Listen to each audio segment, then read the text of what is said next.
regular meeting of the St. Charles County Council to order. First item on the agenda is an invocation, and we have Pastor Steve Parks from the Bible Baptist Church of St. Charles, who's going to help us with that. Good morning. Good evening, Pastor. Everyone, please stand.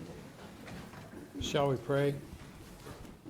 Dear Heavenly Father, we thank you this evening for the gracious provisions that you have made for our life in the form of the institutions that give our society structure and comfort. We thank you for our family, your church, and even the government that you've given to us. We need your guidance to maintain these institutions and lead well-ordered lives. To that end, we invite your presence into this meeting this evening. Please be with the men and the ladies who are going to conduct this meeting. Guide them to make wise decisions for the sake of the families who live in this county. Also, for those who may speak from the floor tonight, that their comments will provide additional light for the decisions to be made and not just generate heat or strife. And so, Lord, for your wisdom and grace this evening, we will be sure to give you the thanks and the honor and the praise in Jesus' name. Amen. Amen. Councilman Hollander will lead us in the pledge. I pledge allegiance to the flag of the United States of America and to the republic for which it stands, one nation, under God, indivisible, with liberty and justice for all. Please be seated.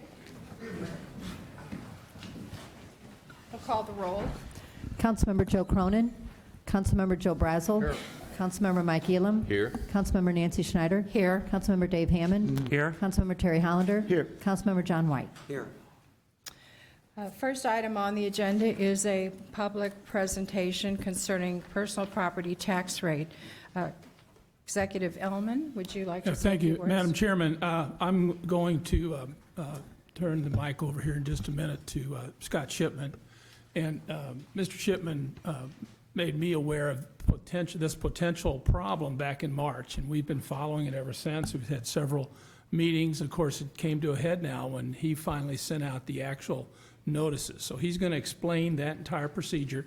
Then I assume Mr. Elam's going to talk about what he's trying to accomplish here. And I think the most important thing he's trying to accomplish, as you know, we won't be able to go ahead and actually approve these rates until September. But I think we need to let the world know there's a problem out there, and especially our legislators and the governor, and maybe they can get this on a special session during the veto session and fix it for everybody. Okay. So I'd like you to allow, I'd like to give Mr. Shipman an opportunity to explain this. Okay. Mr. Shipman?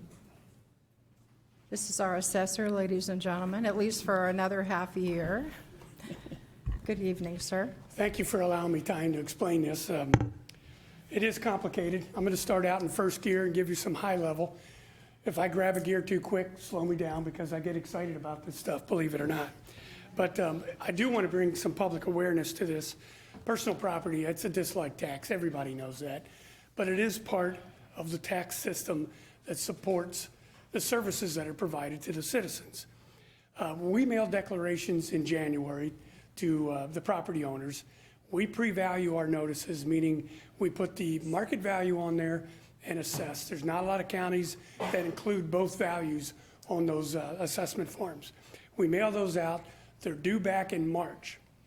Now, what we discovered in January when we dumped the new 2022 personal property tables in, I said something to County Executive Ellman, these values are going up a bunch. We looked at the file for 2022 as if everybody filed, and that grew by about 18%. That didn't account for no new vehicles or anything like that. So we knew it was something that's never happened before. This isn't something made up. The assessors instructed in 137 to use the October issue of the NADA book. If he does it right, you import those values in. They go out on the notices. And just a few weeks ago, we mailed what we call impact notices of personal property. There's not another county that does that either. If you added a vehicle or changed something that caused your personal property count to increase, we mailed you a notice so you had the heads up on what that value was. And if you wanted to appeal to the Board of Equalization, you had time to appeal to the Board of Equalization if you thought the value was incorrect. What we use is the average trade-in value of the NADA. So there's a little bit of conflict in there between the Constitution says true value in money. But the NADA is representing the trade-in value as of October 2021. So what we did when we seen these numbers, we shared that with the executive's office because it ended up being 20%, 21% year over year. And if you can see this colorful chart we put together, I know it's tough with the numbers, but what I did is we took 2021's certified value, personal property, and compared it to 2022's. And that resulted in about a 21% increase, difference over last year's value, which is a huge sum of money for the political subdivisions. So we went a step further and calculated what the assessment gain is between the difference of the 2 years and what the tax gain is going to be in the difference in those years. And you can see it amounts to about $22 million overall, adding up all the districts together. Now, obviously, the most important ones are the ones that carry the most of the gain is the school districts, the cities, and the fire districts. I mean, they amount to about 80% or more of the tax bill. But keep in mind that personal property is 1/5, or about 1/5 of the county's total value. So even though personal property increased by 20%, the overall gain in all of the certified totals is only about 4.5, because real estate is the other 4/5. But when the tax rate's set, it's set for both real and personal. A lot of people don't understand that, but that rate is applied to both the real estate and the personal property tax. So if the rates change, it's going to change the real and the personal, which is good. But you can review these numbers. I know I sent this earlier to Donna. I don't know if anybody had a chance to look at them. They're pretty substantial. Keep in mind, too, that 20% does not relate to an individual account. People get that confused all the time. That's an aggregate. So that's the overall growth in value compared to the Dow Jones. If the Dow Jones went up 20%, you can't pull your one stock out and think, oh, I'm going to get a 20% increase in this. It's kind of an index. It's an aggregate. So it's not account for account. They're going to change in all different ways. Some are going to go up, some are going to go down. But looking at these numbers, these political subdivisions are going to gain a lot of money. Also in the statute, and this is something else we discuss, that the difference between personal property year over year, any increase is counted as new construction, which means it doesn't get calculated into their tax setting process. It gets set aside. New construction is like juice. It's free money to the political subdivisions. So when you take 1/5 of the county and say it's increasing by 20%, it's got a pretty big impact, and it's going to be an impact on the taxpayers. At the time that they get their bills in November, there's not going to be anything they can do. I mean, we notify them of any change, which we should, and they have an opportunity to attend the budget meetings for every one of those political subdivisions. That's kind of where the gap's at, in my opinion. I always ask how many of the citizens attend a budget meeting. Very few. But this is where the interest lies. If you want to know what's happening to the money, it's not us. You can't keep slapping the people on the back of the head and pointing to me. We don't set the rates. Any questions? I got a question. I'm confused. Who does set the rates? The political subdivisions. So the school districts, fire districts, cities, Well- the development, road and bridge, the counties. How can they raise those without an election? Well, they're not going to raise them. Oh, But if they don't reduce them, it'll show up as an increase because some of your personal property has increased. So if that rate's at $5 last year and it stays at $5 this year and your car went up 18%, guess what? Your bill's going up 18% on that vehicle. That's how it works. Same thing on a reassessment cycle. When we reassess and there's a gain in appreciation in the market, exact same thing happens. If that rate doesn't change, you're going to see a direct relationship between the increase in value and and the tax rate. Yes, Mr. Ellen? Yeah, may I inquire? So, as you suggested, if nothing is done, if the rate remains the same, there'll be a windfall. And you're Correct. saying it's $42 million over 2 years? It's in the second yellow column, the amount they're going to gain. 23 million. And that's really what this is. I mean, they can keep the rate the same. We could keep the rate the same and get additional money. Correct. But because it's based on the NADA, which is, I think, very artificial, that's the problem. And I guess the most important thing I want everybody to understand is we can affect our rate. You assess for the entire county for all the political subdivisions. We set our rate, and we can make an adjustment so that we get the same amount of money this year as we did last year. But that's only for us. Correct. Every political subdivision will need to deal with this if they decide to. That's correct. Mr. Brazel? I got Scott on a couple of questions. What would it take for us, the county, our county, if it's possible, to freeze personal property tax and real estate tax for individuals who turn 65 years old? Because I've got some emails, and I asked this question back in May, because senior citizens are on fixed incomes, and the taxes keep going up and up, and it's gonna run them out of their homes at this rate, if it's projected like it has been, recently. So is there anything we can do as a county to not let the growth of senior citizens' taxes continue to grow? For one thing, we don't have the age information at all. I mean, that could be captured. But I don't know that the county can pass any type of an ordinance. Here's what you're going to be dealing with, Joe. If you freeze that, there will be a loss in assessed value. You with me? Yeah, but does that matter if they're staying in their house? It matters just like the gain does here. Think about what they're gaining here. They gain 20% in personal property. There's the money they're going to get. Now, if they lose 10%, they're going to want to change that rate. So that means everybody else is going to pick it up. That's the way that works. Because it's a rate-driven system. A lot of people don't understand that the rate is developed after the value. We have no idea what the value or what the tax rate is when we're valuing property. And really, it doesn't enter into our equation. Okay, so the only two taxes that the county, make sure I understand, is the road and bridge tax and the emergency communications. Correct. So is that where, if the county suspended that, is that something that could be suspended midterm, or does it gotta wait till the following, the next? No, each political subdivision sets their rates in October. So the county, at the time that the Board of Equalization closes, which is the end of August, they'll certify the totals to the political subdivisions.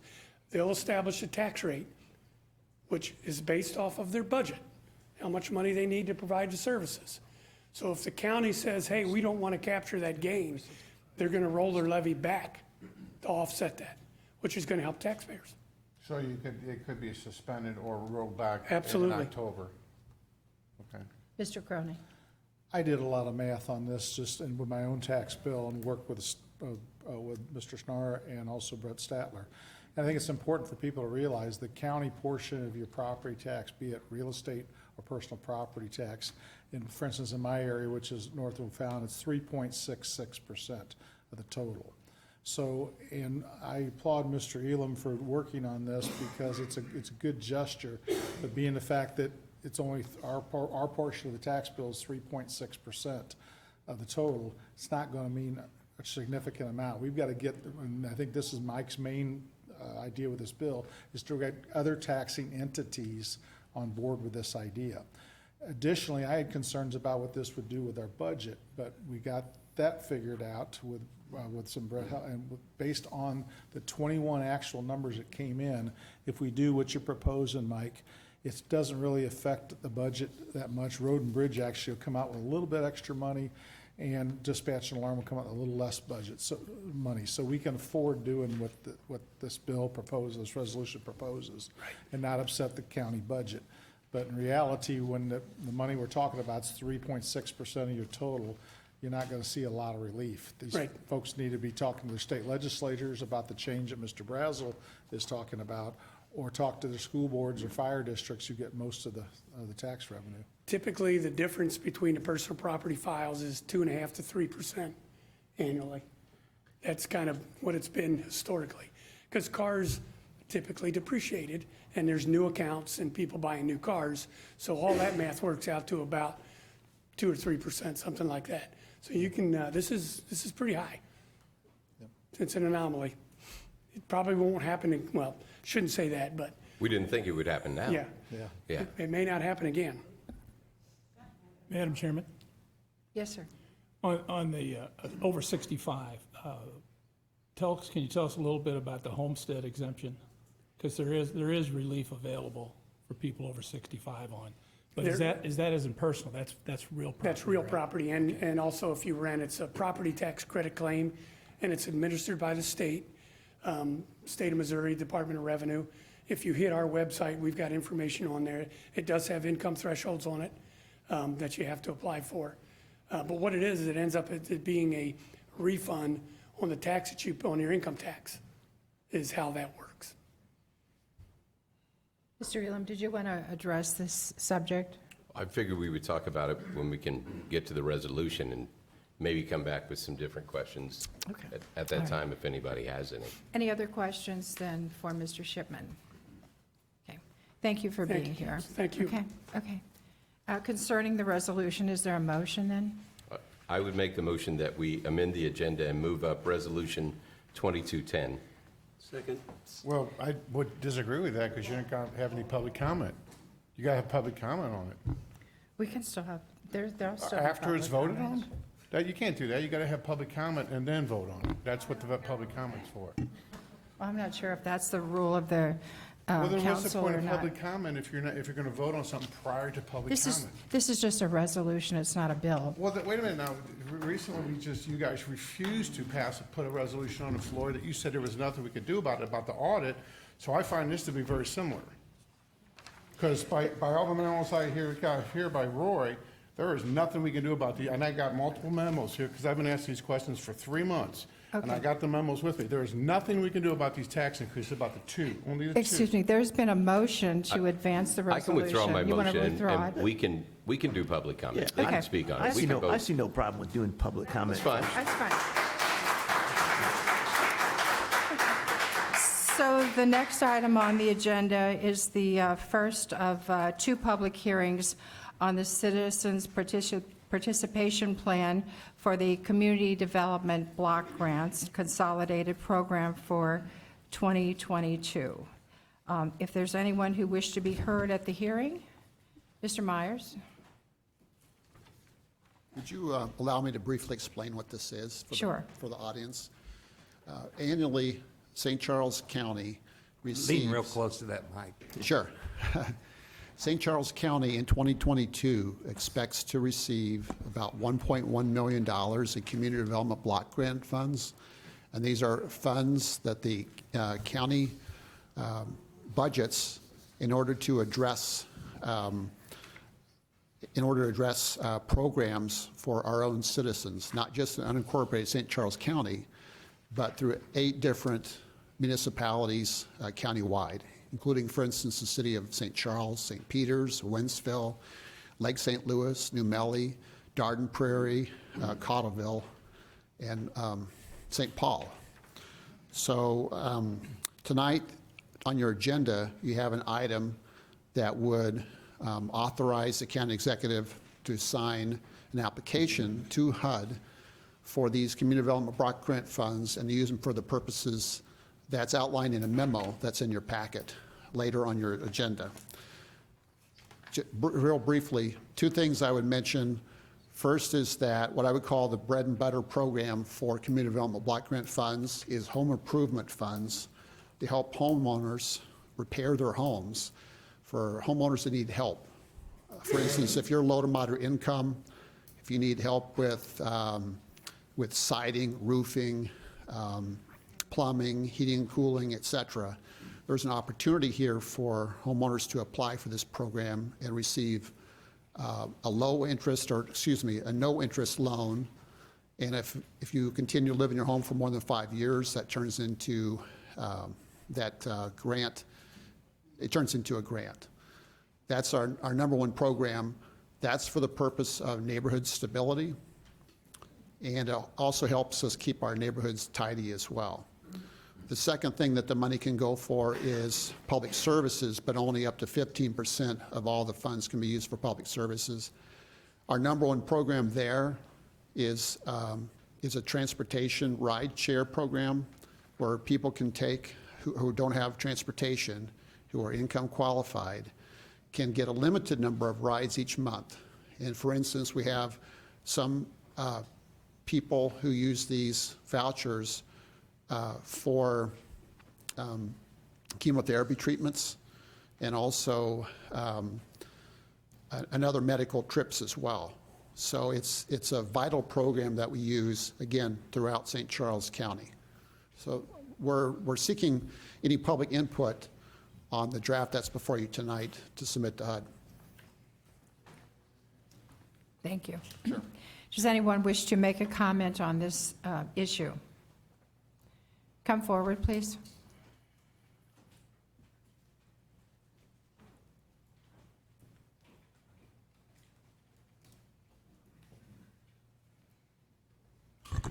Thank you very much, Councilwoman Schneider, members of the County Council. My name is Arnie C., A.C. Dienoff, County Public Advocate.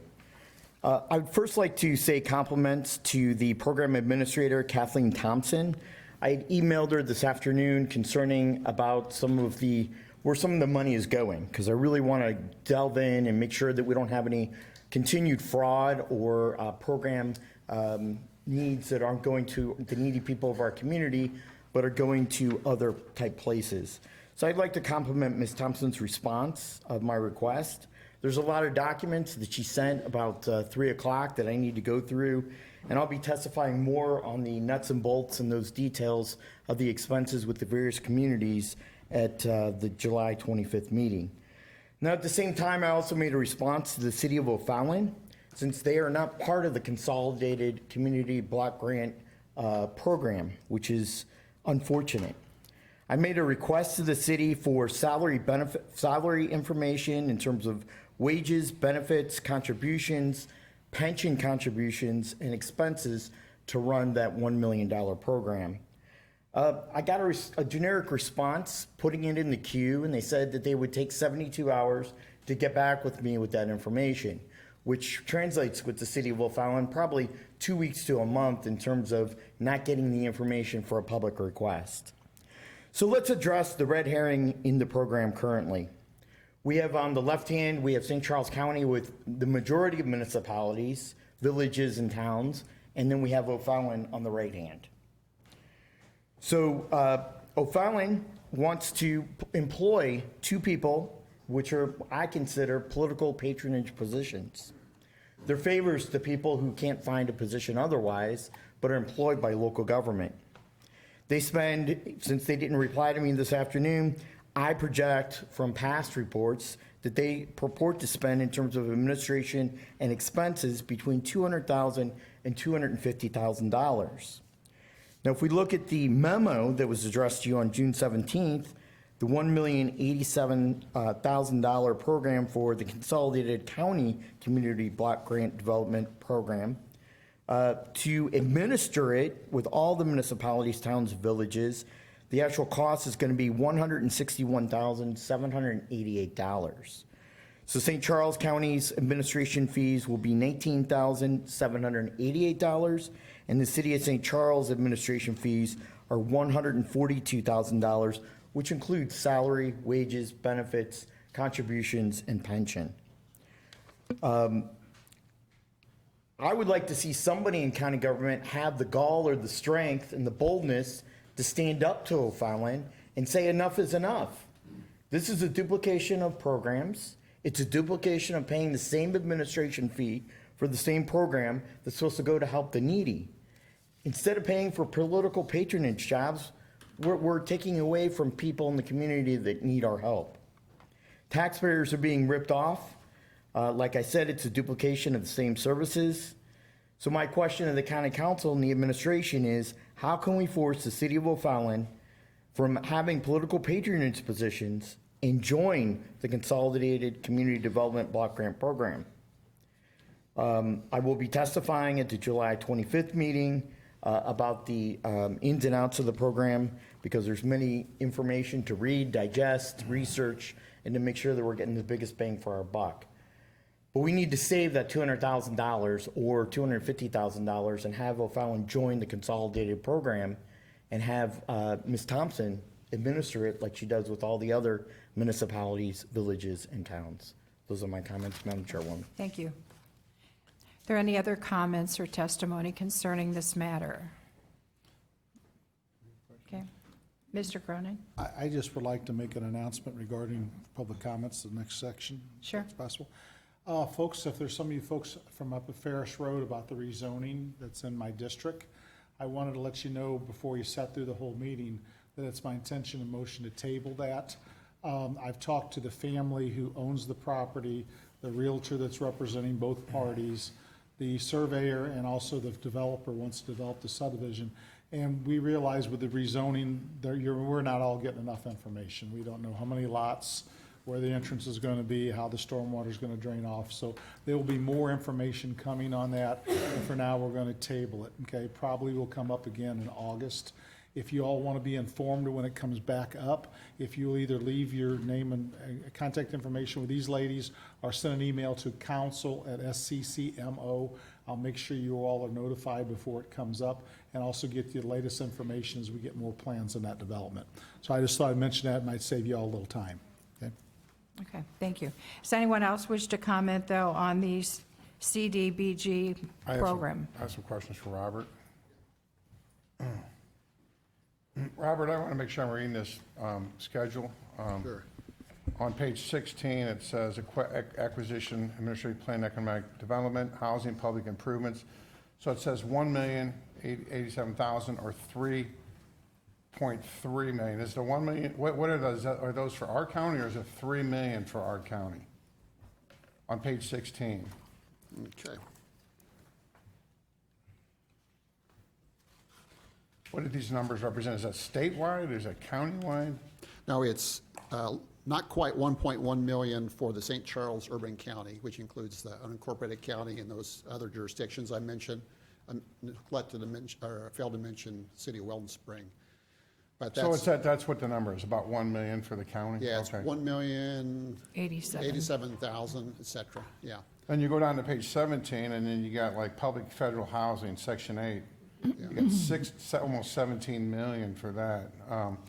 Income housing for eligible county residents. Vouchers will be allocated to St. Charles County for rental housing subsidies. Is that $17 million for St. Charles County for subsidies for HUD housing? There is a separate program, not CDBG, but there is what's called a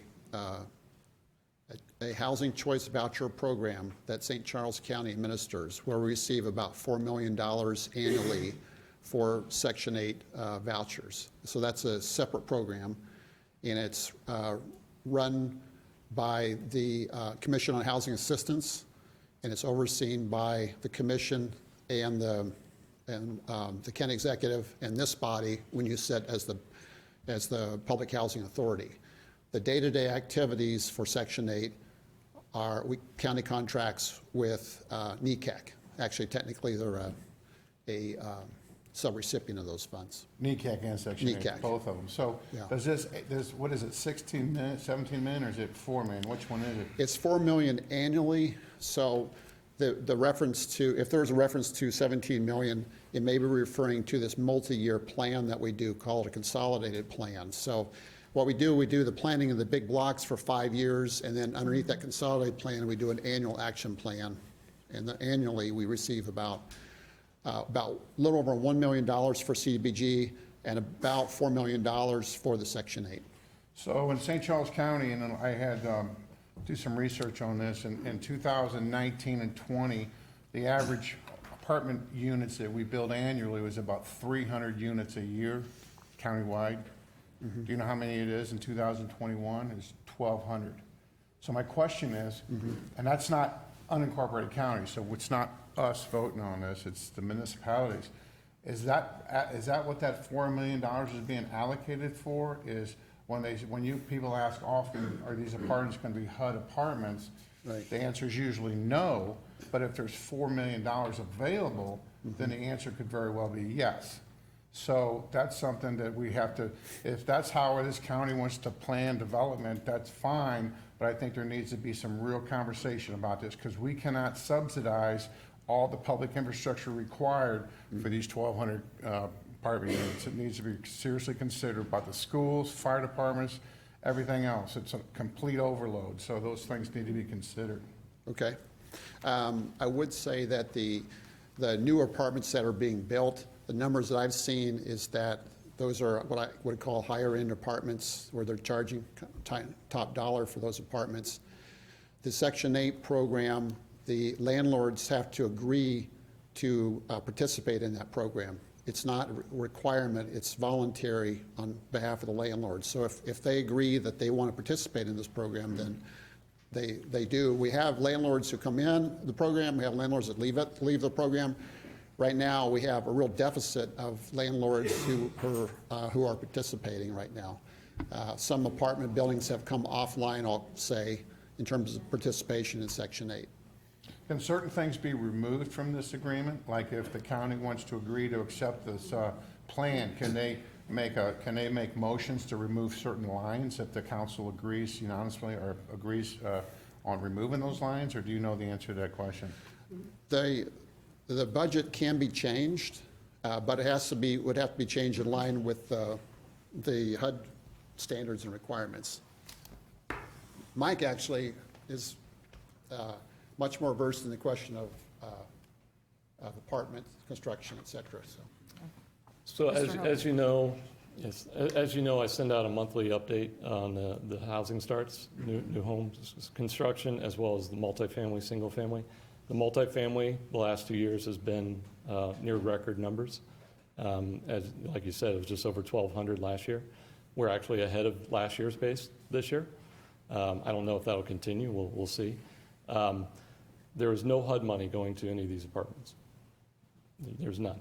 There's no Section 8 vouchers. None of that's going to it. All these apartments that are being built are market rate. There is no affordable housing that's being proposed, which potentially could be a problem because we're pricing out people that live in St. Charles County that may need housing like that. So that is a potential issue that we may have to deal with in the future. But right now, I can assure you that that's not part of this. The apartments that are being built are market. The market is driving that. And I mentioned, I think in the last council meeting or a while back, various reasons for that. But the biggest thing to me is the affordability for the developers. It's more too expensive to build tract subdivision housing right now because of the price points of the houses. Whereas apartments, the demand is there. That's why they're building it. And you have, I think there's a couple reasons for that. One, baby boomers and empty nesters are leaving the houses. They don't need the big house, the big yard, the picket fence, all that to maintain anymore. They're going to villas and smaller houses or apartments, and that's a big driver. Second thing is the generation coming up. Because of the price points of houses going up so much, so drastically, especially in the last couple of years, they can't afford to buy a new house. You've heard of the bidding wars going on in the starter home market. They can't. I've got a niece that was searched for a house for a year, and they kept getting outbid. They finally are just upgrading from a one-bedroom apartment to a three-bedroom apartment. That's all their option. That's all they can do. So that's what's driving that. It has nothing to do with HUD, federal monies, or anything like that here in St. Charles County. I think if you have a conversation with community council can educate you a little bit on what's going on with those particular homes. And they talked about, I believe it was 4 apartment complexes that once you designate a certain percentage of your apartments to be Section 8 or HUD homes, you have to contract that. I want to say it's for 10 years. Yes. But we had 4 complexes in St. Charles County this year that their tenure was up and they went to market rate. Yes. Because those subsidized apartments went away. There's some apartments in North O'Fallon that are 35 years old. A 1-bedroom, 554 square foot is $975 a month. And those are some of the cheapest apartments that we have in St. Charles County. So a lot of these things, like some of the new ones that are going in St. Peters and O'Fallon, they start, a one-bedroom starts at $1,600 a month, which is amazing. But if you have kids that you're trying to launch, which I may be there, they can't afford down payments for homes, but they can't even afford the apartments because you've got to make, to show your income, you've got to make around $60,000 a year to qualify for that one-bedroom apartment. So we're actually losing some of our younger generation back over to St. Louis County and over to St. Louis City, and then some of them are even moving all the way to Warren County because they can't find affordable apartments here to be able to do it. And I was told by Brad Goss last month that the apartments in St. Charles County are at a 95% occupancy rate, which is basically what that means is it's the people moving in and out from one apartment to the next. That's how you get to 95. So they're basically 100% full, which is why all these things are going up everywhere, because before they even finish them, they've got them fully rented. So just a little more information to get on there. Thank you. Thanks, Mr. Hurlbert. Okay, we'll conclude then the public hearing today. The second part will be at the next meeting on July 25th. We'll move on to public comments. John Baer.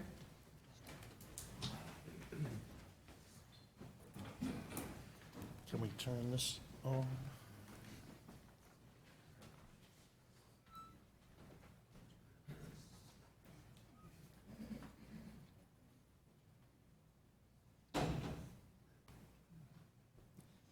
Okay. Good evening. My name is John Baer from Augusta, Missouri. I'd like to speak tonight about the personal property tax issue. I got my notice from Shipman's office on the 1st of July and found that my personal property tax was going to go up like 27% or something like that, mostly on one relatively new truck. I contacted my councilman, Mr. Brazel. He went to your county attorneys to ask, is there anything we can do about this? This is not a John Baer problem. This is a St. Charles County-wide problem. And the response he got back, I'll read the highlighted parts. He asked, can we roll back taxes? No. Can we freeze them? No. Who sets the assessed value of the personal property? The state. The only option is for me to go to the Board of Equalization and argue my individual case. That's what he was told by our county attorneys on July the 6th.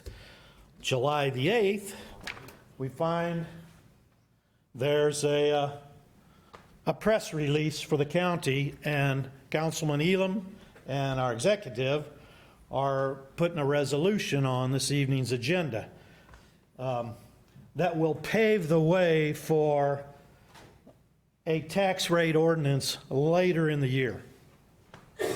You heard County Executive Ailman say earlier that basically there's nothing you guys can accomplish tonight.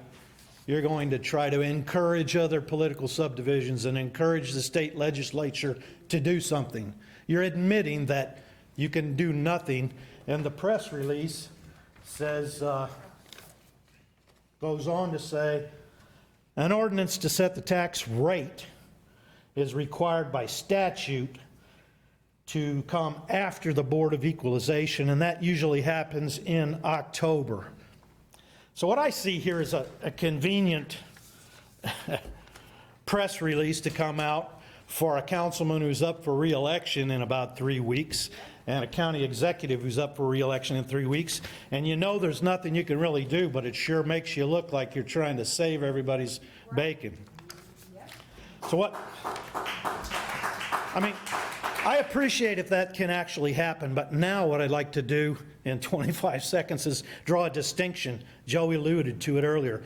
We wanted a resolution to talk about an election integrity audit, and you have the authority to budget that, but we were turned down, and you hid behind, we don't have the authority to do this. I think you pick and choose what to hide behind and what to go ahead and put on your agenda when it's convenient for you guys. And that's what we have here tonight.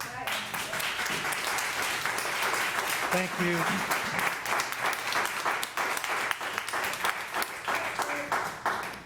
Deanna Dothage.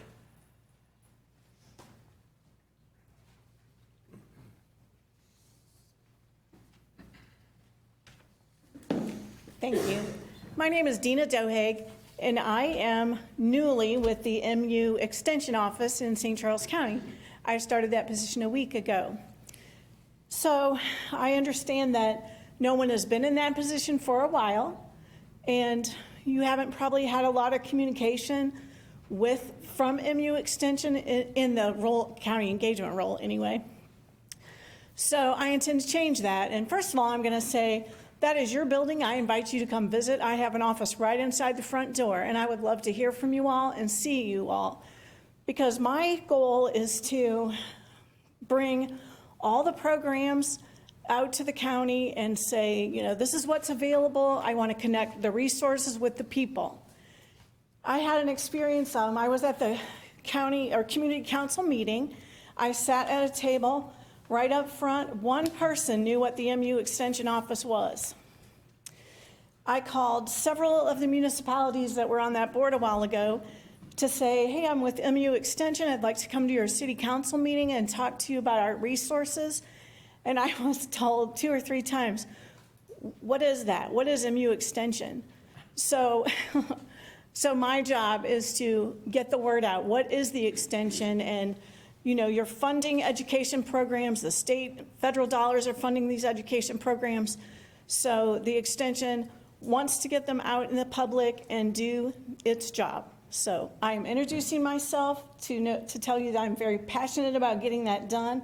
And I would love to see any of you, because I want to be able to tell you how I intend to do all that. But I also want to hear from you to say, what expectations do you have from MU Extension programs and faculty and staff?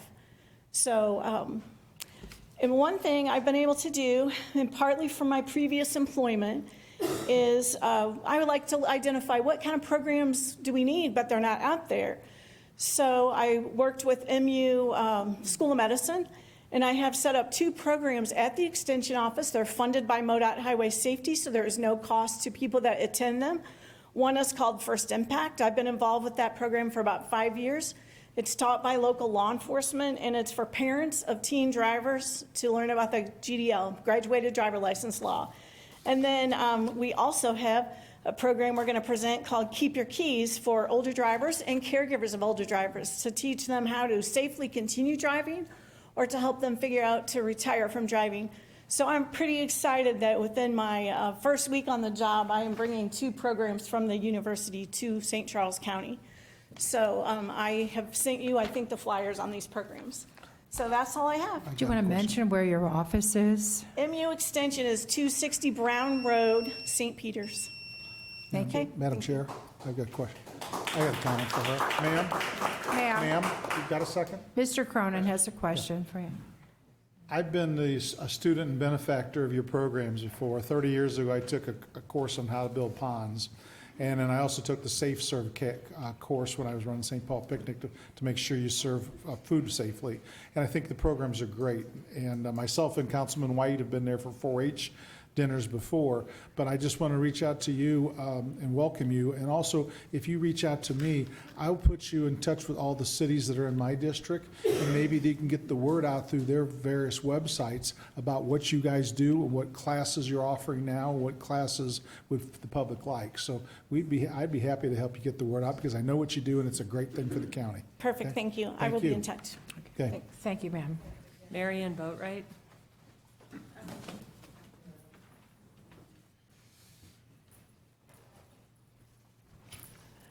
Missouri canvassers identified 524 ghost registrations, 486 likely phantom voters, 50 likely stolen votes, 50 likely lost votes. Voter rolls inflated by 21% over national average, with registration at 91%, with 10 counties over 100% voting age population registered. Average citizens were able to find irregularities missed by ERIC, the Electronic Registration Information Center. Taxpayers pay tens of thousands of dollars for this service. We asked Council not to approve Zuckerbucks, which may have undermined our elections. Unison Voting Solutions provides our voting equipment, which is owned by International Lottery Totalization, which is owned by Berjaya, a Malaysian company. I believe a foreign company owning our voting equipment is unacceptable national security risk. Whereas laboratory accreditation certificates required under the Help America Vote Act, Missouri requires testing to federal standards by federally accredited lab. We've had numerous failures on many levels to protect our vote, including but not limited to EAC, ERIC, Missouri Secretary of State, Election Authority, and County Council. A resolution was requested for an open work session and funding of audit so we could flush out concerns and regain election confidence. Request denied. Why? A free republic requires active citizen participation. We petitioned many levels of government for redress of grievances only to be answered with repeated injury.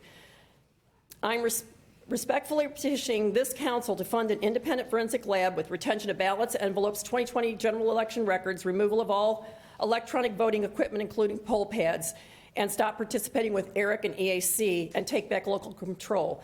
Truth has a funny way of bubbling to the surface. Instead of making us a HUD county, honor your oath and make us a county with free and fair elections. Redemption is a wonderful gift if we are not too proud or stubborn to seize it.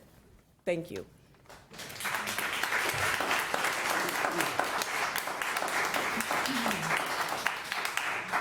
Brenda Webb.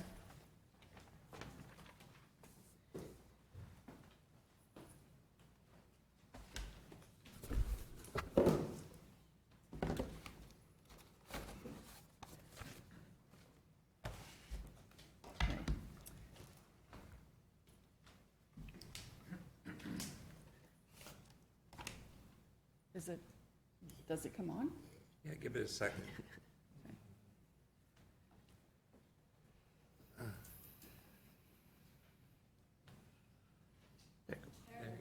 Okay. Okay, so I brought me a little box to read it up a little bit. So this is just kind of a reminder. I'm Brenda Webb, and I'm going to go over review some things. Sorry. On May Excuse 9th. me. Go ahead. Would you go get that mic, because we can't hear you. Oh, you There's that can't other hear? mic Oh, over okay, there. this will come out? You can bring it with you. Okay, we'll just stop for a second. Just start it over again when she starts talking. Okay, is that better? Yeah? Yeah. I assumed this would work. Okay. Okay. So on May 9th, at the county council meeting, after listening to Mr. Barr's explanation of the error and issues, about the non-functioning poll pads and the issues, the Councilwoman Schneider asked Mr. Barr, that's been resolved. You're saying that's been resolved? He said, that's been resolved. So then on May 12th, he came to SCC-RCC, presented a document, and said basically the same thing. Coding error has been corrected, and No Ink has assured us this problem will not be repeated.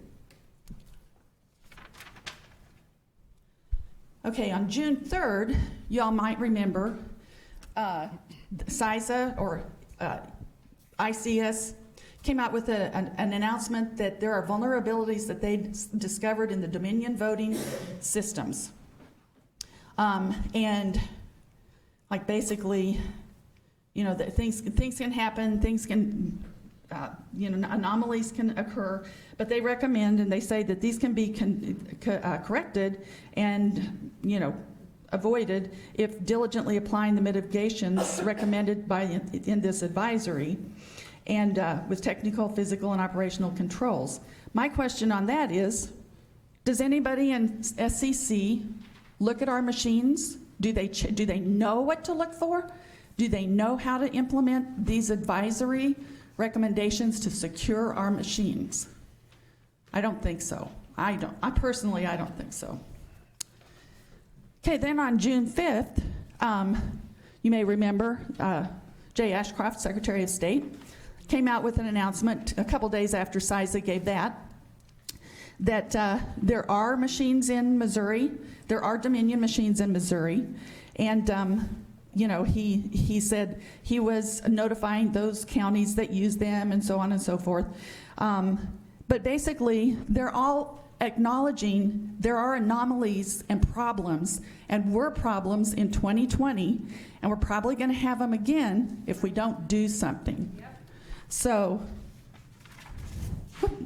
this one you may not remember, May 20th, I didn't know about it till just today.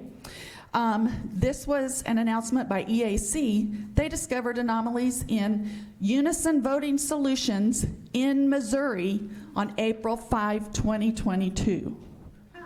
they identified anomalies and vote problems that happened. Some of the votes were doubled when they closed the systems. This is not a joke. This is very serious, and we need to look at these things and make sure they get secured. Thank you.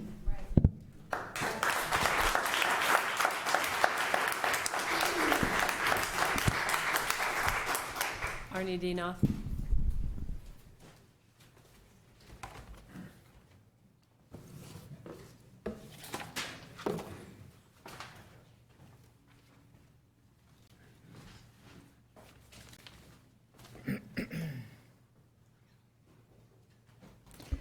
Good evening, Councilwoman, or Council Chairwoman, and members of the council. My name is Arnie C. A.C. Dinoff, County Public Advocate, running to be the next St. Charles County Executive. First of all, you all know I'm about ethics and disclosures. Where's the integrity of county government, especially with the County Merit Commission? I've asked for numerous documents of the Merit Commission and still have not seen them to this day for months upon months of requests. On the consent agenda is a potential conflict of interest. We need to clean up county ethics beginning tonight. I am opposed to Michael Steniger of St. Paul being appointed to the county road board, who spends $25 million of our taxpayer dollars. There's ethics and contracts involved. He owns an excavating company where he is the owner and CEO, according to Mr. Ellman from this document that I have. I would ask that you oppose his appointment. If the county police department cannot conduct a fair and impartial investigation into the threat of violence and criminal assault by elected Joe Cronin, the councilman from my district, rather than run political interference, then I am calling on the county police chief to ask the Missouri Highway Patrol to step in and conduct a criminal, thorough investigation. Let's do this once and for all, and let's get the facts out to the public. I'm also requesting that the county police and the Office of County Auditor to conduct an investigation into why Tim Lohmeyer displayed a law enforcement badge to get out of unlawful trouble and criminal prosecution. Mr. Lohmeyer could have hurt someone severely in Millers County in Osage Beach on Friday, June 30th at around 11:30 p.m. Right here is a search warrant that I obtained from Deputy David Schumacher, in which it was signed by a deputy prosecuting attorney, in which Mr. Lohmeyer refused the DUI alcohol breath test, and blood was taken from him at the hospital. So the St. Charles County in Channel 4, in another document, refused breathalyzer and flashed the badge during DUI arrest. That's very concerning, since I've seen Mr. Lohmeyer at other events stumble to his vehicle and get behind the wheel, putting our population in jeopardy along with other people who visit our county. Now, I challenged Steve Ellman to 2 debates between now and the election on August 2nd. I sent you an email, Mr. Ellman, and I have not received a reply. I'm also requesting that Mr. Ellman cover up in the sealing of his son, William T. Ellman, his drug charges in circuit court. I'm requesting that the Missouri State Commission on Judge Disciplinary Removal investigate under Article 5, Section 24 of the Missouri Constitution. Your time's Time up. is up. Thank you. Thank you.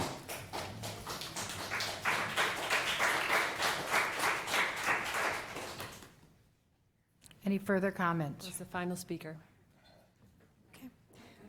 Next item is the oral report from the county executive. Mr. Ellman, do you have anything to add to your previous comments? No, I do not. All right, thank you. Approval of the consent agenda. Is there any items that should be removed from the consent agenda? Hearing none, is there a motion to approve? Is there a second? Second. All in favor say aye. Aye. Any opposed? Motion carries. There are 4 resolutions on the agenda this evening. 3 of them relate to Madam Chairman. ARPA funds.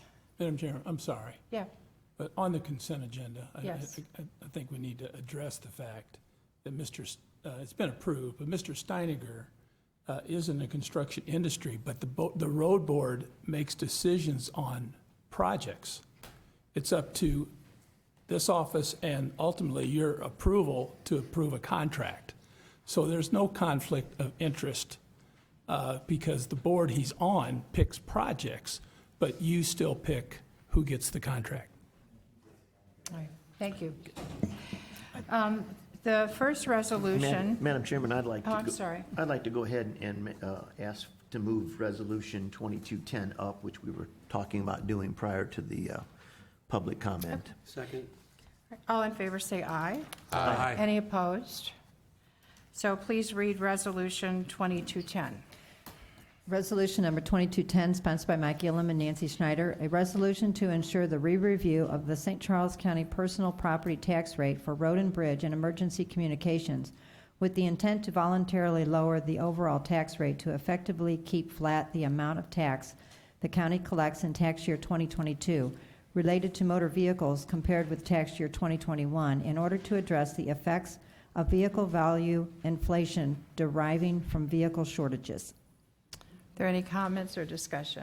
I would request that, Scott, can you come back up and we'll talk about this a little bit.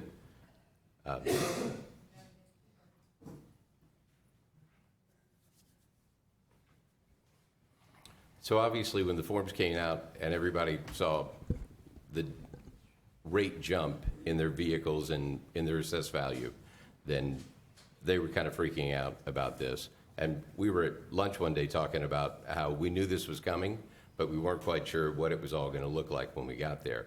But the point was brought up of how can we roll back to this rate? So I wanted to see if you could speak to how can we roll back to this and how are we able to do what I'm proposing that we do? Well, in simple terms, there's three components to that tax bill: the assessing authority, the taxing authority, and the collection authority. The assessment authority, which is us, we send out value change notices, allow for time to come in, or go to the Board of Equalization in the terms of personal property. The taxing authority establishes their budget and determines their tax rate, road and bridge, schools, cities, fires, and everybody that you've seen on that list. You can attend their budget meetings. If you remember on our property tax liability notice on the reassessment years, we put that information out for every one of those. Phone numbers, contact numbers, just find out when they're going to have their hearings, their budget meetings. It's up to the taxpayers to say either we're paying too much for the services or not. I mean, that's what we're trying to get to here. And the third one is a collection authority, and Ms. McBride, she just collects tax bills. So it's those three components. So we have the authority to be able to, in effect, bypass the windfall that would come our way by seeing all this new money come in, correct? Absolutely. You have the authority to set your levy to whatever you want. So, but we won't be able to do that until after BOE has their meetings in August and they turn that in September. Then we can do an ordinance in October, late September, early October, to be able to set that rate as to what it's going to be. Fair? Correct. So that's what we're proposing, correct? Correct. So it is within our power to be able to do this. And the whole point of this is what I'm hoping that we can get accomplished, because I've had a couple of mayors who have reached out to me since we put this out, who said, can I get a copy of that resolution? We'd like to do the same thing in our cities. If we can create that momentum, if you will, then maybe we can get these other taxing authorities to do the same thing, and they can keep theirs at 2021 levels, and they'll be able to bypass this nearly $23 million that the taxpayers are going to have to pay. If we do nothing, you're going to have to pay the $23 million. That's correct. So this is really, if you wait and try to do this in October, we're going to miss our opportunity to create the momentum to get the other people to follow along and do this. Because if someone doesn't start the ball rolling, then the schools, the fire, and everybody else, really, they're going to have to all come to this conclusion all on their own to be able to do this. So that was the whole purpose when and I appreciate it, unless anybody else has another question for Scott. I got some questions. Scott, I want to make sure I understand this. Just the road and bridge and emergency communications are the only ones that effectively we can zero out at October. Correct. Okay, October 1st? I think it's, might be the 15th. 15th, When they have okay. something close to that. Bob, you know the date? October 8th is the deadline. 8th. Okay, so there's no other tax entity that we can really do anything about, but just say, hey, can you guys consider this, correct? Correct. I mean, think Okay, of it this so- way real quick, Joe. I mean, you wouldn't want another government telling Road and Bridge how much money they should collect for their budget. You know, that's kind of what you'd be doing if you impose that on someone else. I mean, they control their own budgets. Explain to everybody, because I'm not sure, what is the Board of Equalization? Tell us what that means and why is there a decision after August to come up with whatever the solution may be? It's not their decision. What it is, it's another appeal step in the process of appealing your value. So if you can't reach a resolve with our office, the next step is the Board of Equalization. If you can't reach a resolve there, it's with the State Tax Commission, and that usually happens the following year. And there's not many that get through that. But typically, the Board of Equalization won't move that number very much, especially on a non-reassessment year. We don't expect many real estate appeals at all. But whatever their decision is not, it's just a recommendation. The No, county- all they're doing is recertifying the value.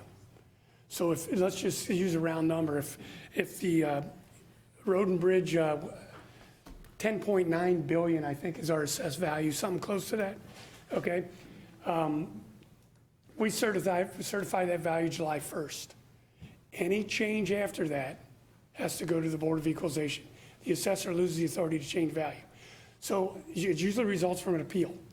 And it would have to be something huge to change that number, because it's a big number. You follow what I'm saying? So all they do is they make a decision on an appeal. Say somebody comes in with a warehouse and instead of $1 million, it's $750,000. That $250,000 gets removed from the tax roll and now it becomes 10.8750. And that's the number that they certify to, or they don't certify, that's the numbers they give to the political subdivisions to set their tax rate. Okay, so two more questions. So in your yellow here, you got 22 million that's gonna be the windfall, right? And that's a potential. And when you say potential, That's- how certain is that potential? There's noise in there because there's people that don't pay. So it's at least 15 million, right? The windfall? I would think. Yeah, okay. But it's probably, you know, the collection rate's pretty high, 97%, maybe 96, so it's, you know, there's a little noise in there, but not a lot. Okay, so if, but again, even if you know there's gonna be this windfall, the only two taxes that the county have control over are those two that you mentioned. Correct. Period. Okay. The whole point all along, I've had this discussion before, and I've been to the Board of Equalization before, okay? And the whole point of this is that the number's not fixed until it goes through equalization. And number two is, I think, getting back to Mike's point, yes, this is a small step, but you got to start somewhere. And the mayor of Mansfield's already reached out to me. They're looking at it. Other mayors will be looking at it as well.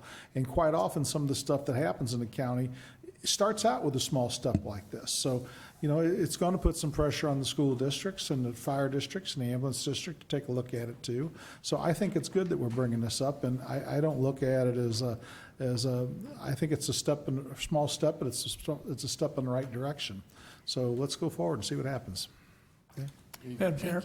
Yes, sir. Inquire. Someone mentioned that a question was asked to our legal staff about rollbacks, and I'm not sure who asked it or what the question was or who answered it. But when you talk about rollbacks, that's a whole different situation, correct? Correct. And when you say we can't roll this back, what I guess what somebody meant was we wouldn't have to roll this back. Correct. And the rollback is based upon, it's designed to make sure that when inflation happens, it doesn't inflate everybody's taxes.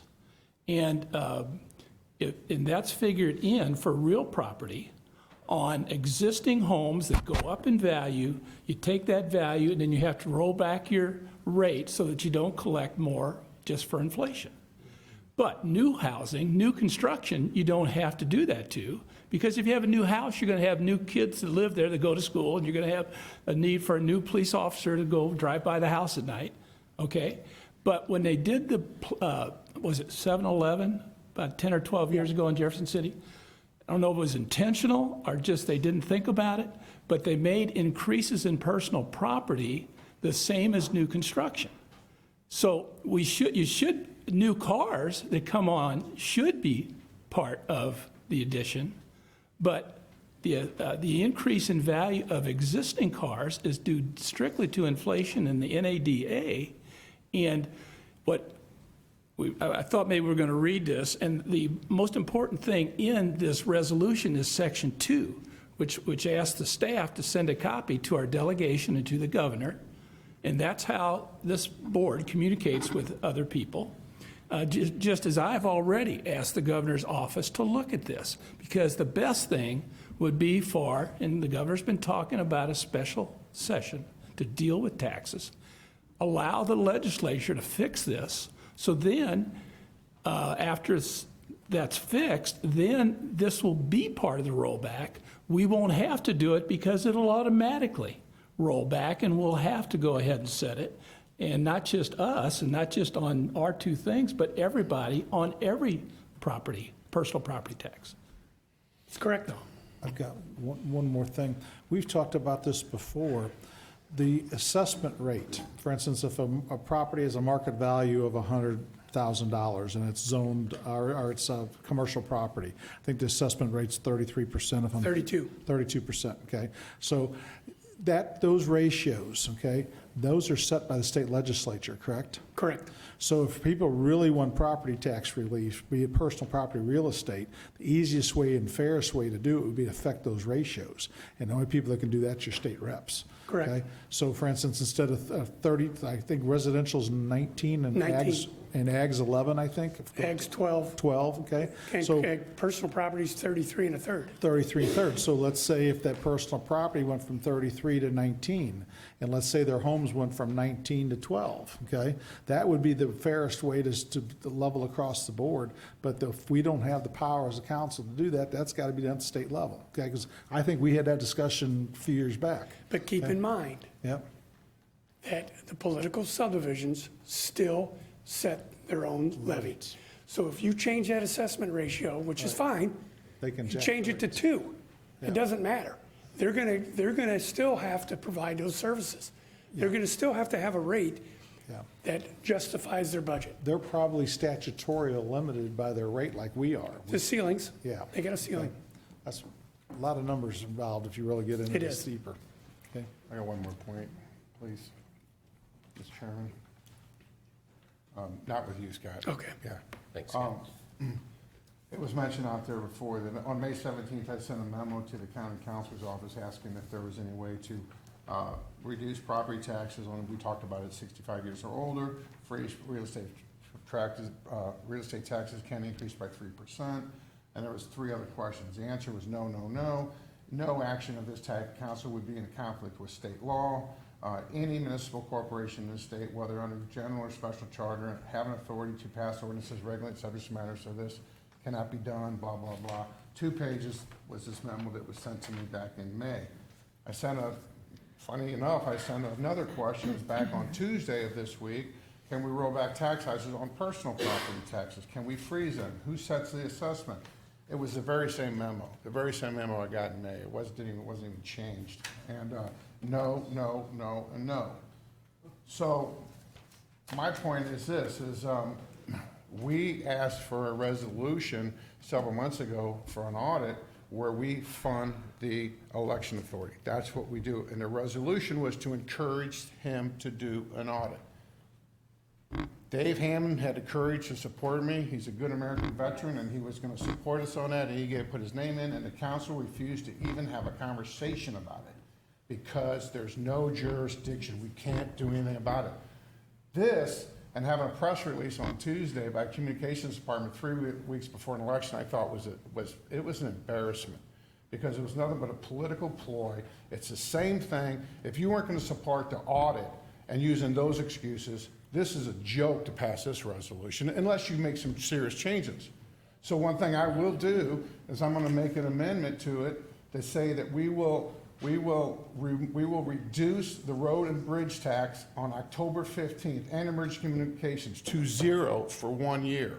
That will be my motion.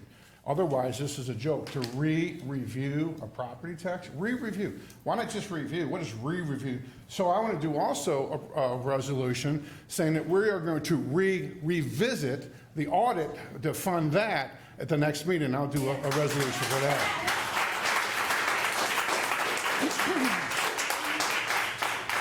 Can I make a point here? I think one of the points here is we're not rolling a tax rate back. We are foregoing the windfall. So we are staying at where we were for 2021. We're not getting rid of what we used to get. We're saying that because of this anomaly where your vehicle is worth 21% more on average than what it was last year, which has never happened before, then we're just saying that's unfair to the taxpayers to have to pay that for that anomaly. We're going to hold you for where you were last year. We're not going to take the windfall. That's the only difference. We're not rolling anything back. We're not changing any laws. We're just foregoing the windfall that would come. So it sounds like a minor distinction, but it's an important distinction because we have the power to say we're not going to take the windfall. We don't have the power to change the tax law. But I do have a motion, and what that motion was... Excuse me, we need to read I think we need to read the resolution first before. Rolling it back to Don't we need 0, don't we how do need you to read the propose funding resolution, EOC and then- and road and bridges? That's Well, you read the title, but you didn't read the whole And it's resolution. being over 3 pages is not She doesn't required. have I to. can certainly do Okay, that. I thought county executive wanted the whole thing read. Maybe you could ask just to read section 2 of the therefore clauses. With the wherefore clause? Therefore, at the end. Says, now therefore be it resolved by the County Council of St. Charles County, Missouri as follows. Section 1, after it receives the Board of Equalization's final report, the St. Charles County Council intends to set the tax rates for road and bridge and emergency communications with the intent to voluntarily lower the overall tax rate to effectively keep flat the amount of tax the county collects in 2022 compared with tax year 2021 in order to address the effects of vehicle value inflation arising from vehicle shortages. Section 2, the executive assistant to the council shall provide a certified copy of this resolution to the governor of the state of Missouri and to the members of the St. Charles County Legislative Delegation. The county council respectfully requests that the members of the delegation jointly sponsor and file legislation at their first opportunity to amend RSMO Section 137.073 to eliminate the exception in Missouri statutes which authorizes exclusion of personal property increases in value from the tax rate limitation of the Hancock Amendment and Missouri law and makes increases in personal property subject to the rollback provisions of state statute. Thank you. Thank you. Okay. All right. Madam Chair, Yes. I call for the question. Okay. I We think did we have had a motion, do we not want to even I entertain a motion? don't think we had a motion to approve. We had a motion, but but at this point, there's no second. Okay. So who made the motion? I made a motion to reduce the No. road and bridge tax, emergency communications, and after October 15th to go to 0 for 12 months until we get all their assessments better get these taxes under control because they're out of control. And that's what it would be. If you really want to do something, otherwise this is a joke. This isn't doing anything. Or we're going to do the resolution next week to revisit the audit for the election. Okay, so there was who made the, Councilman Brazel made the Mr. motion he made a motion to amend it. to amend Resolution Okay, 2210. all right. Is there a second? Then the motion fails for lack of a second. What representation? So we need to vote on the resolution as it is on the agenda. May I make one more point before we do that? Yeah. So a couple of the other council members had asked to have their names added to the resolution. So I would ask if anyone wants to have their name added to the resolution, that we make it open to any council member who wants to have their name added. Put my name on it. Excuse me. Good start. I'm sorry, Mr. Cronin, did you say? Yes, ma'am. Yes, okay. Mr. Brazel, I assume no. No. Mr. Hammond? No. Mr. Hollander, yes, and Mr. White. Okay. So, do we need to vote on that? No. No, okay, so we'll add those. Okay. All right, so then, all in favor of the resolution, please say. I'll need to read the title again, and then I'll call the roll. Go ahead. Resolution 2210, a resolution to ensure the re-review of the St. Charles County personal property tax rate for road and bridge and emergency communications with the intent to voluntarily lower the overall tax rate to effectively keep flat the amount of tax the county collects in tax year 2022 related to motor vehicles compared with tax year 2021 in order to address the effects of vehicle value inflation deriving from vehicle shortages. Councilmember Cronin? Yes. Councilmember Brazel? No. Councilmember Elam? Yes. Councilmember Schneider? Yes. Councilmember Hammond? Yes. Councilmember Hollander? Yes. Councilmember White? Yes. And the resolution passes. The next resolution is number 2207. Resolution 22-07, sponsored by council as a whole. The resolution authorizing the filing of an application with the Missouri Department of Natural Resources Financial Assistance Center's state ARPA grant programs for subaward of federal financial assistance provided to the state of Missouri by the United States Department of the Treasury. Pursuant to Section 602B of the Social Security Act as added by Section 9901 of the American Rescue Plan Act, 135 Stat 4 223-26 for the Darting Creek Stream Restoration Project. Okay. Is there any discussion? Needed to be done about 30 years ago. Congratulations to Ryan for applying for the grant. So it's a mess, and it would be really benefit if we could get that cleaned up. Okay, if there's no further discussion, please read the title and call the A roll. resolution authorizing the filing of an application with the Missouri Department of Natural Resources Financial Assistance Center's state ARPA grant programs for subaward of federal financial assistance provided to the state of Missouri by the United States Department of the Treasury pursuant to Section 602B of the Social Security Act as added by Section 9901 of the American Rescue Plan Act, 135 Stat 4 223-26 for the Darting Creek Stream Restoration Project. Councilmember Brazel? Yes. Councilmember Elam? Yes. Councilmember Schneider? Yes. Councilmember Hammond? Yes. Councilmember Hollander? Yes. Councilmember White? Yes. Councilmember Cronin? Yes. And the resolution carries. Resolution number 2208. Resolution number 22-08, sponsored by council as a whole, a resolution authorizing the filing of an application with the Missouri Department of Natural Resources Financial Assistance Center's state ARPA grant programs for subaward of federal financial assistance provided to the state of Missouri by the United States Department of the Treasury pursuant to Section 602B of the Social Security Act as added by Section 9901 of the American Rescue Plan Act, 135 Stat 4 223-26 for storm sewer and outfall inspection and emergency repairs. Is there any discussion? Mr. Cronin? I mentioned this the last time when I was talking to John Greifsue that, we have 1 million miles of storm sewers to inspect in this county. And I had brought that up with a conversation with Mike Elam a little while back, and he had said that Don Bamer had told him one time that we could have a potential huge liability down the road for that because we've got a ton of storm sewers that are on subdivisions that are starting to get older, like the Heritage one. And it's wonderful that we're applying for these grants, but sooner or later that grant money is going to dry up. So if it's okay with the council, I'd like to work with Brett Statler and John Greifsue to try to determine what our future liabilities are for that, and try to, if we start on that now, we might have the data and the numbers by the time we go to budget hearings in the fall. But is that something you folks want to hear? Okay. Yeah.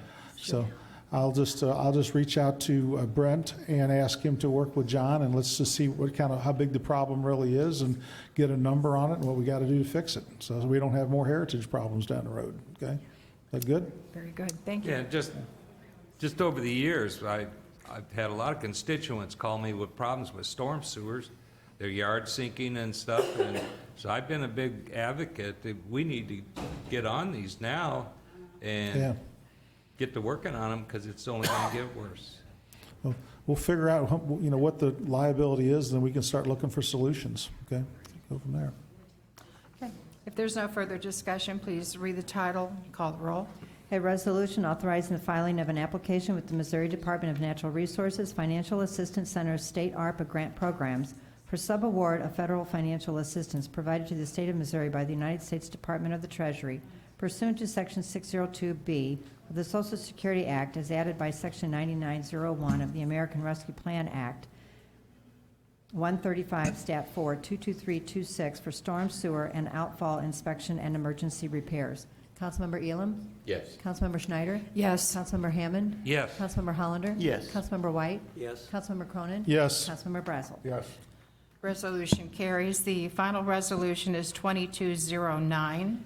Resolution 22-09, sponsored by council as a whole, a resolution authorizing the filing of an application with the Missouri Department of Natural Resources Financial Assistance Center state ARPA grant programs for subaward of federal financial assistance provided to the state of Missouri by the United States Department of the Treasury pursuant to Section 602B of the Social Security Act as added by Section 9901 of the American Rescue Plan Act 135 Stat 4 223-26 for stormwater improvements in the O'Fallon Hills subdivision.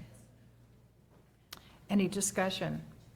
I would just say that's, I'm not sure if it's still part of my districts, but since the redistricting, but they have a lot of problems over there, and it'd be great if we could do something to improve that.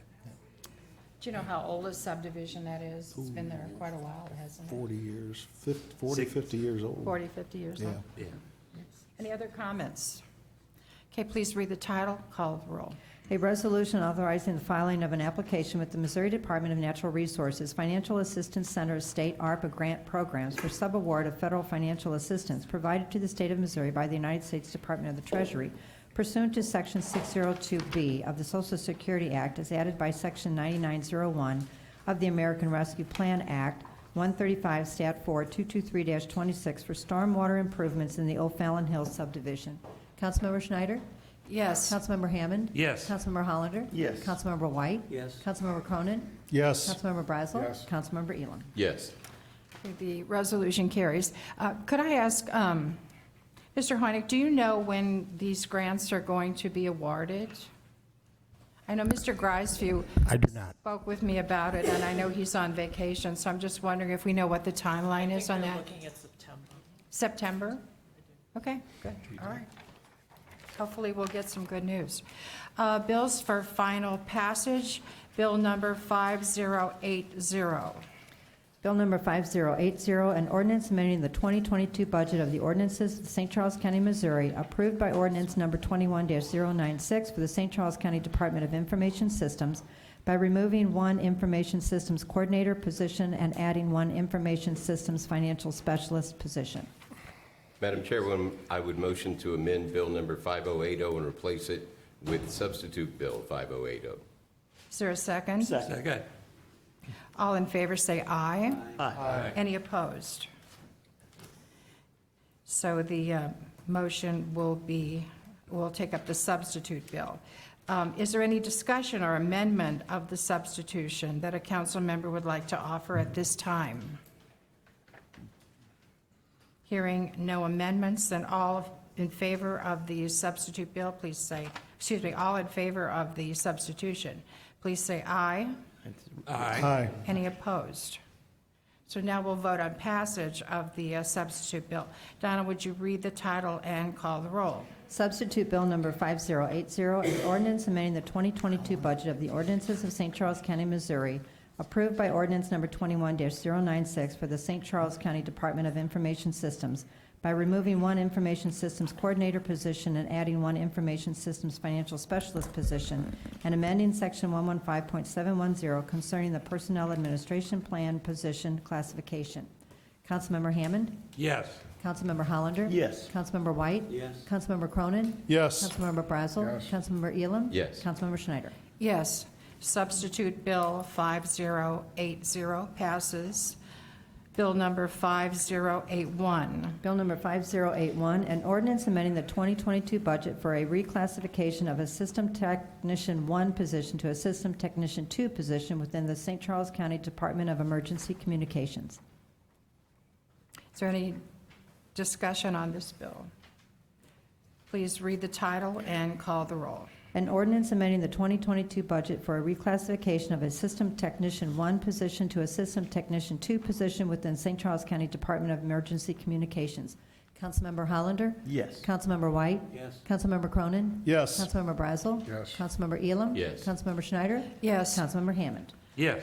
Bill number 5081 passes. Bill number 5082. Bill number 5082, an ordinance waiving liquor license fees for certain concessions operations of the Parks and Recreation Department of the City of St. Charles for the period July 1, 2022 through June 30, 2023. Is there any discussion on this bill? Please read the title and call the roll. An ordinance waiving liquor license fees for certain concessions operations of the Parks and Recreation Department of the City of St. Charles for the period July 1, 2022 through June 30, 2023. Councilmember White? Yes. Councilmember Cronin? Yes. Councilmember Brazel? Yes. Councilmember Elam? Yes. Councilmember Schneider? Yes. Councilmember Hammond? Yes. Councilmember Hollander? Yes. Bill number 5082 passes. Bills for introduction. Bill number 5083. Bill number 5083, requested by Michael Hurlbert, sponsored by Joe Cronin, an ordinance amending the zoning district map of the County of St. Charles, Missouri by rezoning land from A Agricultural District with Floodway Fringe Overlay District to RR Single Family Residential District with Floodway Fringe Overlay District per application RZ 22-11. Mr. Cronin. I'd like to make a motion to table this at the request of all the applicant, the owner, and everybody involved. We just need a little more time to work through the details. Second. Any discussion? All in favor, say aye. Aye. Motion carries. Bill will be tabled. Bill number 5084. Bill number 5084, requested by Michael Hurlbert, sponsored by Nancy Schneider, an ordinance relating to housing and community assistance, and one, approving the 2022 Annual Action Plan for St. Charles County, Missouri in its capacity as an urban county for fiscal year 2021 through 2025 under the Community Development Block Grant Program of the United States Department of Housing and Urban Development, HUD, and authorizing the county executive to execute all documents or certifications required for submittal to HUD with the action plan, and two, further authorizing the county executive to execute the funding approval/agreements that HUD shall require upon approving the 2022 annual action plan. We had some discussion about this during the first public hearing. Is there any further discussion concerning this matter? Please read the title and call the, oh, I'm sorry, it's for introduction. So it's passed to July 25th, which is actually the date that we're going to have the second public hearing. Okay. The next bill for introduction is Bill number 5085. Bill number 5085, requested by Joe Brazel and Dave Hammond, sponsored by Joe Brazel and Dave Hammond, an ordinance amending sections 405.060, 410.180, and 412.080 of the ordinances of St. Charles County, Missouri, the Unified Development Ordinance regarding performance guarantees to include surety bonds. Discussion. Go ahead, Joe. Well, okay, I did talk to John Greifus, and John Greifus is out of town, so he would like to have a work session on this, as I would too, because it's a little more complicated than trying to explain it tonight. But I know Mr. Croman said in an email that if it ain't broken, it don't need fixing, but it is broken. And the HBA would like to be there as well. Brad Goff sent me a memo. Did the council get this whole memo down, or did he send out, you know? It's got a state statute in it, 89.410, saying that it's required that all political subdivisions and that municipalities are required to use bonding for escrows. Now, whether or not it applies to us, I don't know, but I just got this afternoon. And they would like to be involved in this because they were pushing for this years ago through the state legislators and so forth. And also, when you have a private developer, let's use this guy who sent me this, and I don't know this gentleman, but he's trying to do a used storage lot, or storage lot. And if your project, if you got a you're putting up a couple $100,000 for the project, and the county wants either a letter of credit or a cash bond. They won't take a performance bond. Then that means that you're leveraging your capital. So, for instance, when I did my campground, I had to leverage it with my own cash or a letter of credit. That's no different than borrowing the money once for the campground and borrowing the money again for the letter of credit, just to perform the job on a private development that really doesn't concern the county. If it's a flop, because what are they going to do? They're not going to come in and do anything with it anyway. It's a private development. But if it's a flop, then the person's business is unsuccessful, and then the bank gets it back, and someone buys it. So anyway, this is a little more complicated than trying to explain this tonight, but it's something that I think that we should have a conversation about. To all the cities are using these. MoDOT uses these performance bonds. I've been in construction 35 years. Performance bonds and surety bonds are what people use.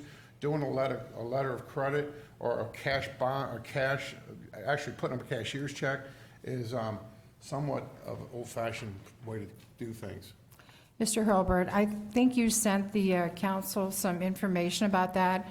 Would you like to come up and address the issue? Well, before it does that, I would like to speak on this because, you know, surety bonds, yeah, it's cheaper for somebody starting off in a business to get a surety bond. For the small guy that wants to do work, even if he wanted to do work for the county, a job, and he's got the experience, but he can't afford to put up the cash or get a performance bond. Surety bonds are issued by insurance company, and it guarantees that the money, that if this guy doesn't perform, that you can collect from that insurance company that surety bond. And there's only been one instance that I've been told, back when Jackson Estates was being built out 4061, and that's when a lot of builders went under, and we were in a recession. It took the county 6 months to a year to finally get that surety bond after they put up the money to take care of the problem. So I don't see this as a big problem. It's really a detriment to businesses that want to do work for the county, and I support this 100%. Mr. Hurlbert. I have comment too. Okay.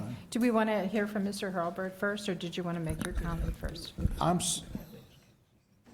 We have 12 years on the council. I'm not aware of a single problem with the existing system we have, okay?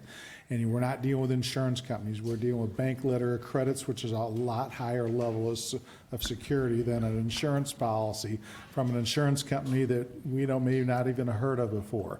Jackson Estates was in my district, okay? And it was a mess I inherited 12 years ago, and it was a god-awful mess. And I don't want to see any more of them in my district. So I'm perfectly supportive of, 100% supportive of the system we have now, and I think Mike wants to explain why the system we have now works and why we're not getting complaints about it, okay? Yes. So when the idea came across, I wanted to kind of sit back. 2017, 2018, we looked at the performance guarantee process for the county. We were trying to look for more flexibility to build into the process. We had concerns that if there were any complaints, anything related to our process that we could address, we would try to do that. We met with the county counselor's office at the time. We talked about surety bonds. The county counselor's office recommended not to use those, basically because of the contract that has to take place. Surety bonds are in place for capital projects. It makes sense when you're talking about a large-scale project that is between a developer, a contractor, and the work being done there. When you bring the government into the process, the government now, in case of failure, in case of any issue that arises, the government now becomes the developer with the surety. We have to work to get the money from the insurance, from the surety, to work that out and get that done. The problem with that is the county has MS4 permit requirements. So if a site is disturbed in any way, shape, or form, and typically what we're talking about is erosion sediment control grading. If the site is disturbed and left in that state, we are liable for any damages that occur to waters of the county. If there's dirt, mud, whatever, sediment getting into creeks and disturbing that creek, causing a problem, we are liable through our MS4 permit with DNR to ensure that we shore that site up as quickly as possible. A surety does not allow for a quick process. And I put the comparison of an insurance claim. You damaged your car, you have roof damage from your house, whatever it is.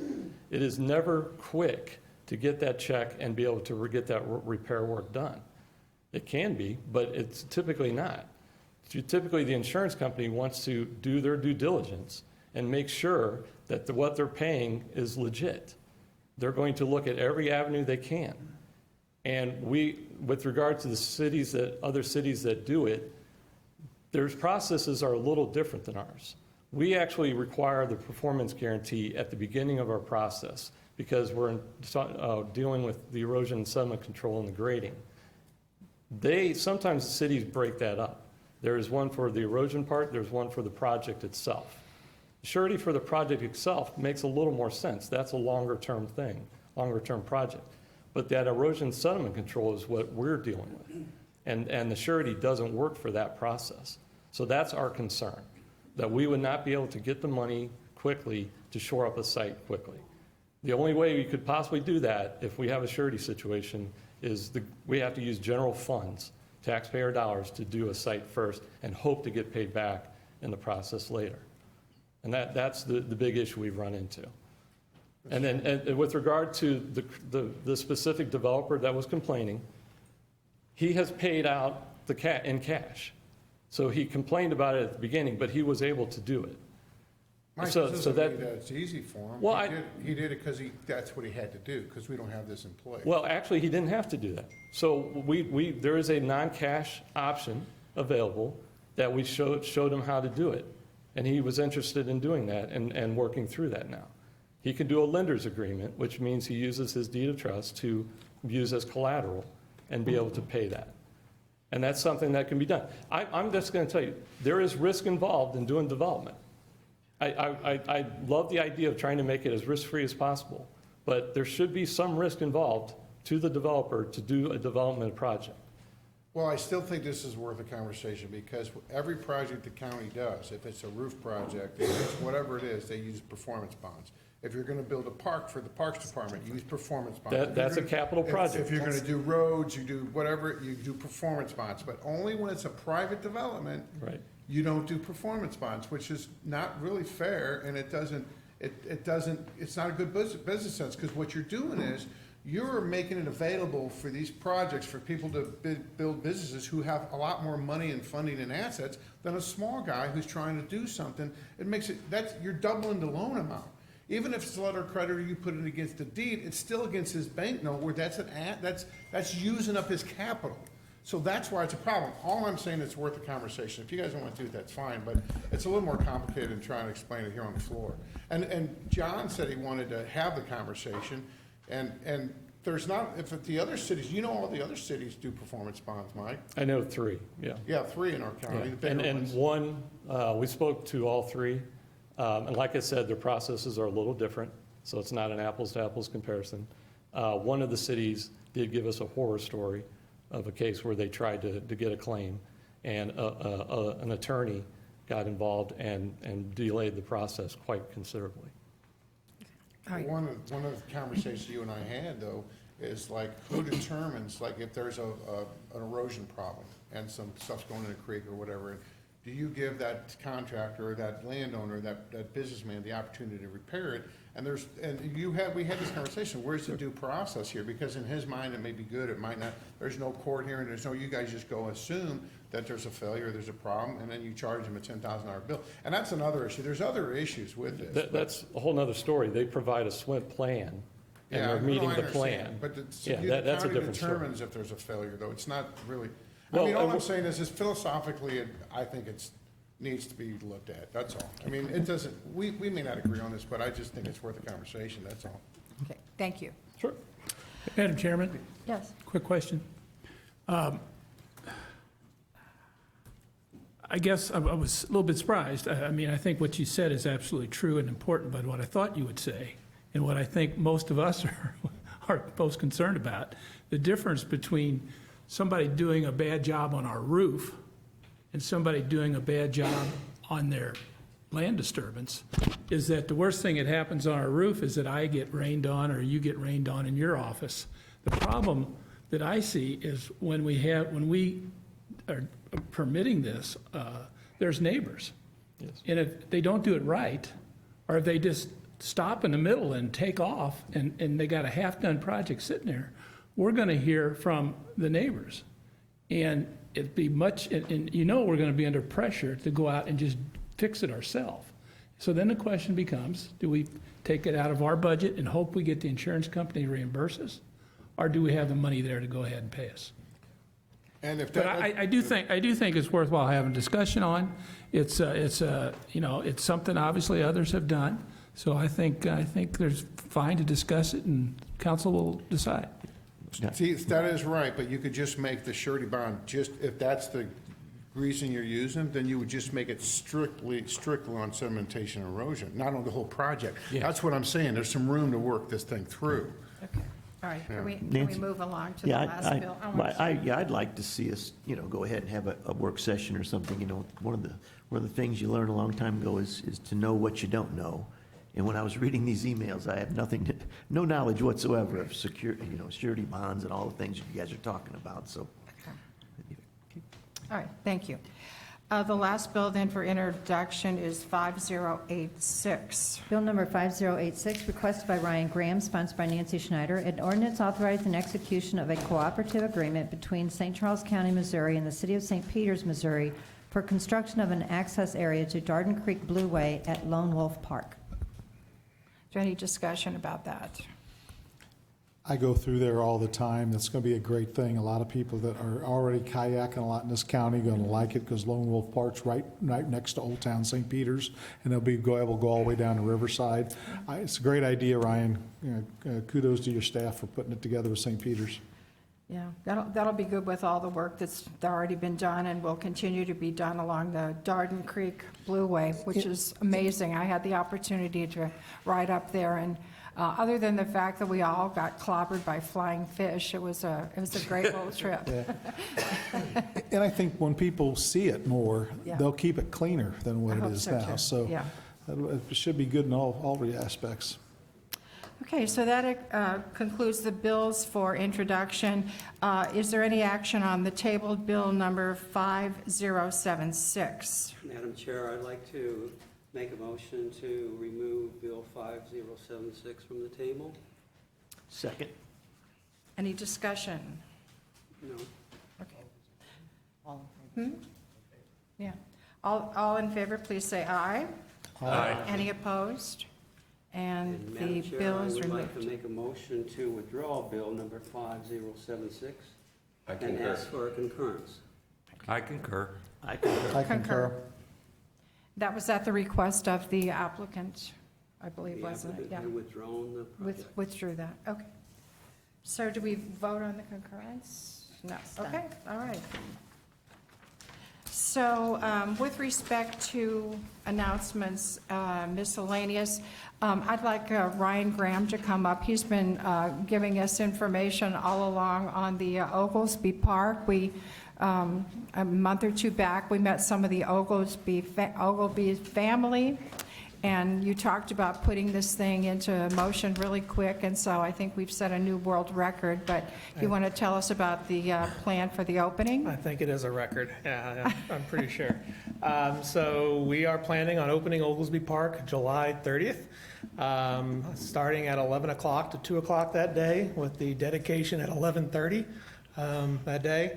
Our contractors have been working around the clock out there and really have pulled off a miracle. I mean, it's a beautiful, beautiful park. Very proud of it. It's going to be a great asset to the county.